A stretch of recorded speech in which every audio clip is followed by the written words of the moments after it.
Сәлеметсіздер ме, құрметті әріптестер.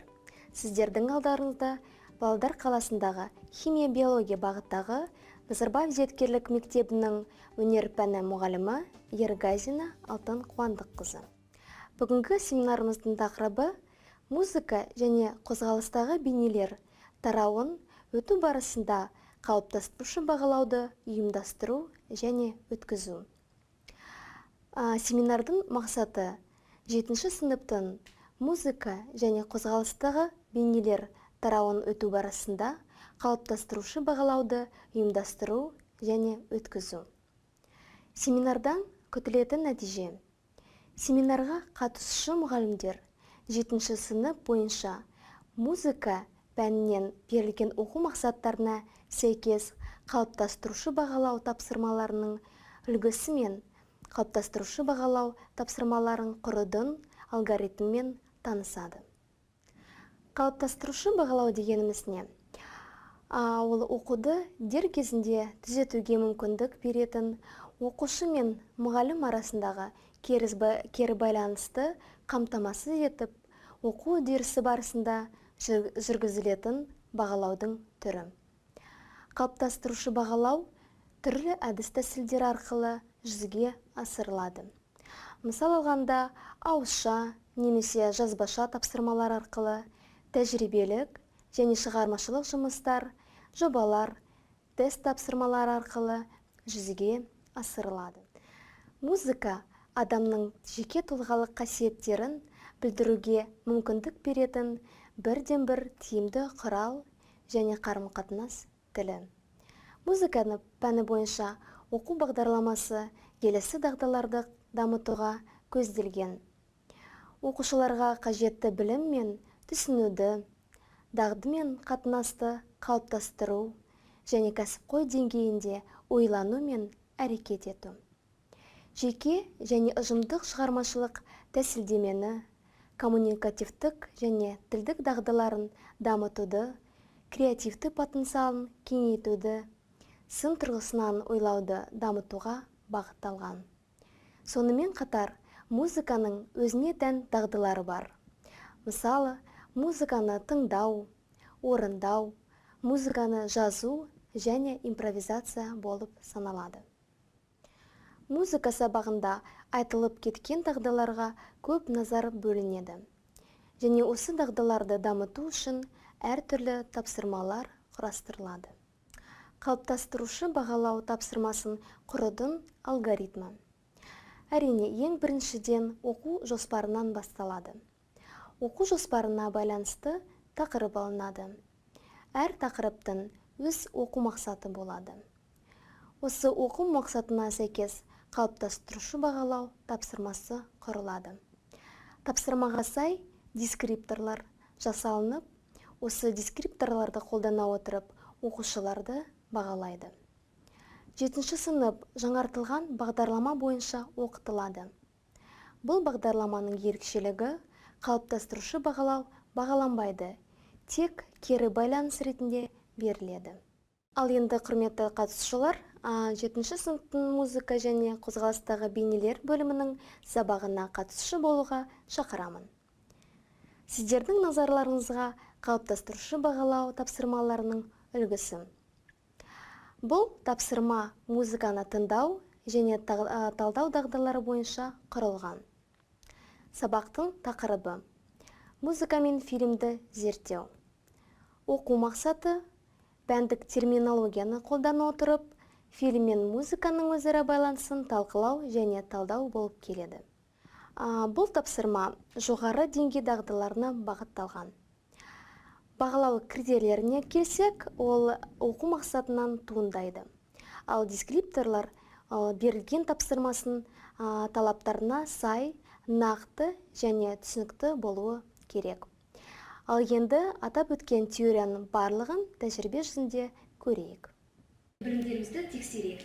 Енді балалар, тақтаға назар аударсаңыздар, бірінші тапсырма. Дыбыссыз бейнефильмді қарап, төмендегі сұрақтарға жауап беріңіздер. Қазір тапсырманы бастамас бұрын сіздер топта спикерді таңдап алыңыздар. Спикер ол тәуелсіз сарапшы болып саналады.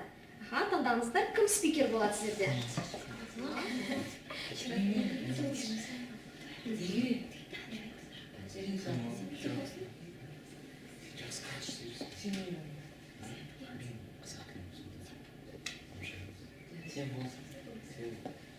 Кім адал баға береді екен? Соны ойлаңыздар.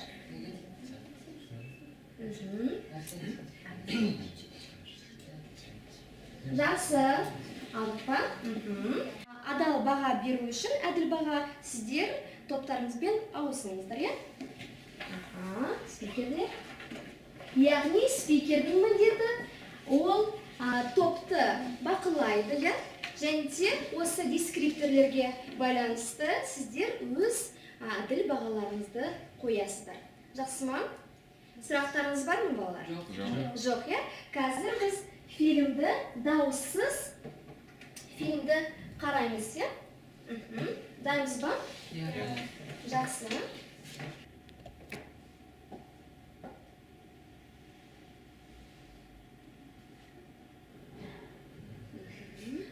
Мұқият қараңыздар.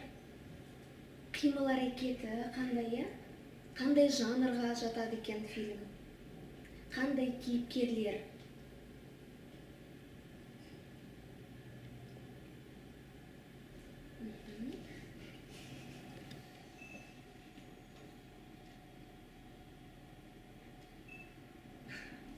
Жақсы. Енді тапсырма.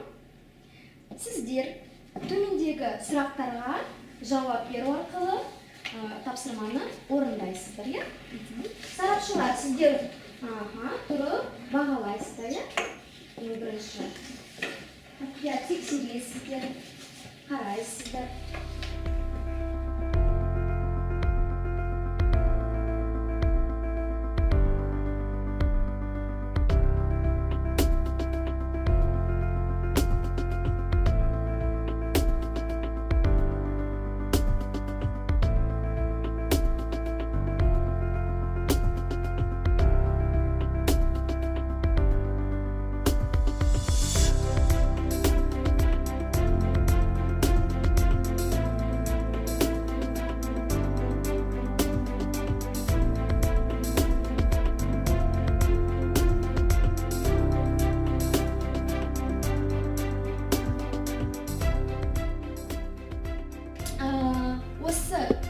Осы үзіндіні дауыс ырғағымен тыңдайсыздар, е? Дайынбыз ба?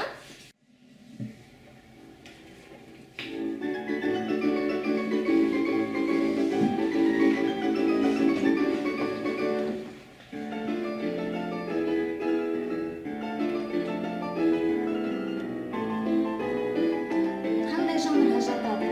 Қалай білесіздер?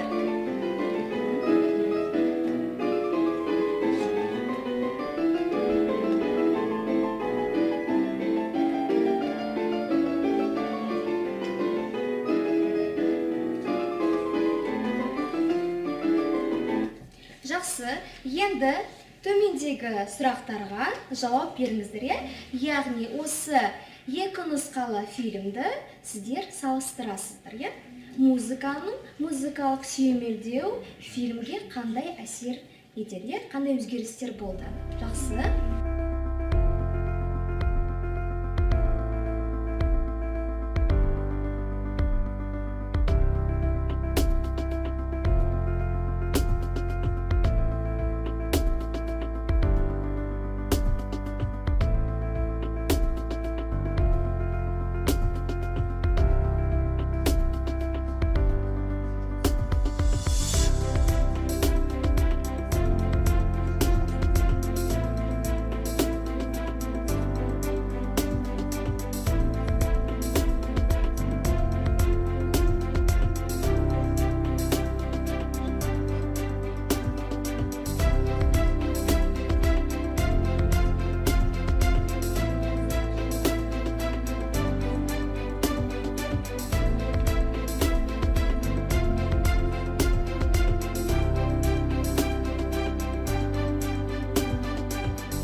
балалар тапсырманы орындадық, иә.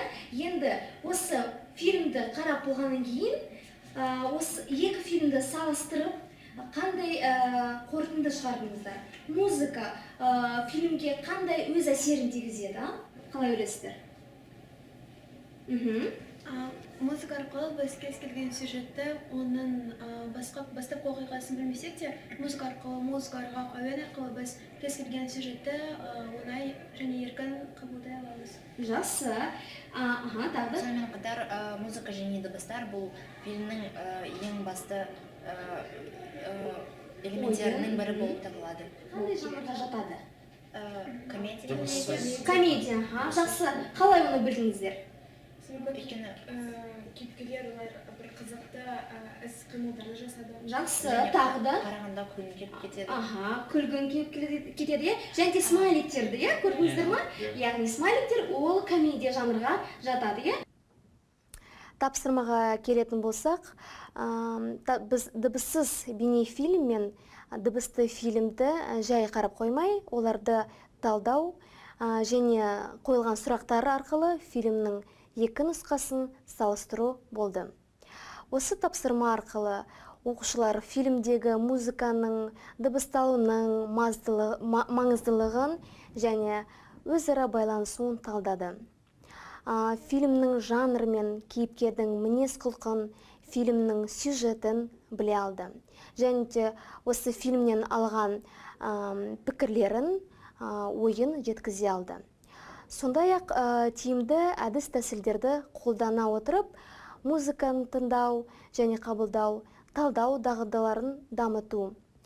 Ашық сұрақтар арқылы сыни тұрғыдан ойлану, сөйлеу дағдыларын дамыту, дескриптерлер бойынша өз білімдерін бағалай білуге дағдыландыру.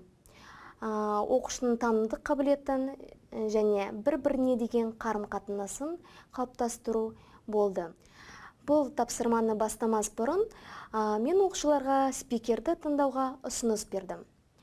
Оқушылар талдап, өз спикерлерін таңдады. Әділ баға беру үшін спикерлерді топтармен ауыстырдым. Спикерлер ол тәуелсіз сарапшы ретінде өз міндеттерін атқарды. Яғни тәуелсіз сарапшылар топтық жұмыс кезінде топ сыртынан зерттеу жұмысын жасап, топтың әр мүшесін бақылап жүрді және дескрипторларға сүйене отырып әділ бағаларын қойды. Енді сарапшыларымызды тыңдайық, қандай баға береді екен? Жақсы. Ал бірінші сарапшы, бастаңыз. Мен бірінші топтың бағалағанда ең басты 5 критерийді таңдадым. Бірінші критерий ол топта міндеттерді бөлуге қатысады және өз міндеттерін тиянақты айтады.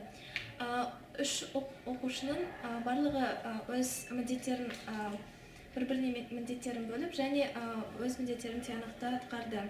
Екінші критерий ол топ ішіндегі талқылауда белсене қатысу.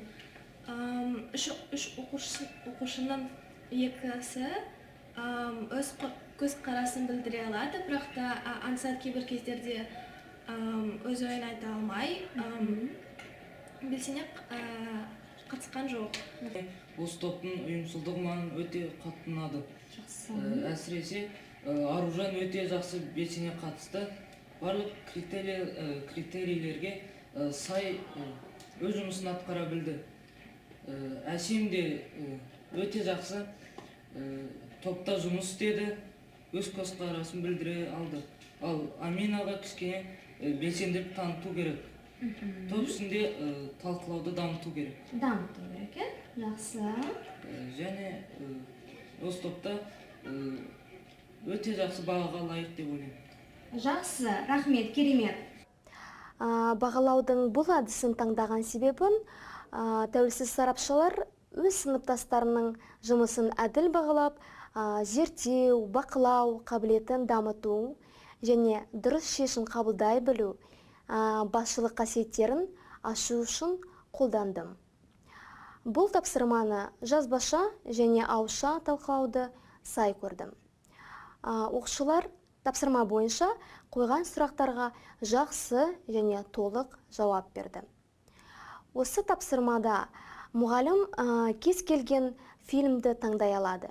Немесе мұғалім оқушылардың өздеріне таңдау құқығын береді. Балалар фильмді таңдап болғаннан соң, олар дауысты және дауыссыз нұсқалы фильмдерді салыстырады және топтың ішінде талқылайды.